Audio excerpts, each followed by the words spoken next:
SCV Solutions, Chapter 47, Exercises, Question 17. The Special Theory of Relativity. प्रश्न है कि एक स्प्रिंग का मास कितने फ्रैक्शन से चेंज करता है यदि इसे 1 सेंटीमीटर से कंप्रेस किया जाता है। अपने नेचुरल लेंथ में स्प्रिंग का मास 200 ग्राम है और स्प्रिंग कांस्टेंट है 500 न्यूटन पर मीटर। आंसर, सबसे पहले हम लोग स्प्रिंग में स्टोर्ड स्प्रिंग एनर्जी निकालते हैं जो होता है इक्वल टू हाफ के एक्स स्क्वायर, जहाँ के स्प्रिंग कांस्टेंट है और x है कंप्रेशन या एक्सटेंशन।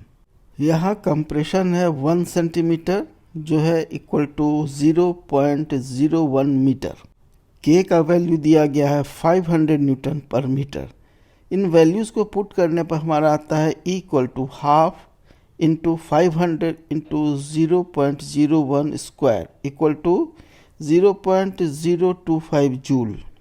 चूँकि मास एनर्जी का कंडेंस्ड फॉर्म है और यह एनर्जी स्प्रिंग में दिया गया है और यह स्टोर्ड है उसमें मास के रूप में, तो हम लोग इस स्टोर्ड एनर्जी का मास इक्विवेलेंट निकालते हैं।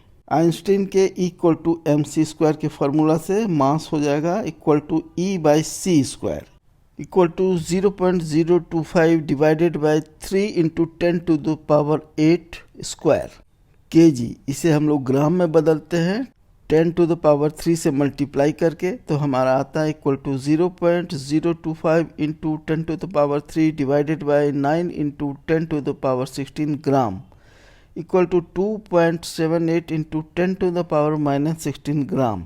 यह जो एनर्जी स्प्रिंग में दिया गया है जो उसमें स्टोर्ड है उसका मास इक्विवेलेंट है, अतः इतने ग्राम से उसका मास बढ़ जाएगा। तो जिस फ्रैक्शन से मास चेंज करेगा वह होगा equal to change in mass divided by original mass equal to 2.78 into 10 to the power -16 divided by 200 equal to 1.4 into 10 to the power -18। तो 1.4 इंटू 10 टू द पावर -18 के फ्रैक्शन से spring का मास बढ़ जाएगा। यही हमारा आंसर होगा। Thank you, visit again.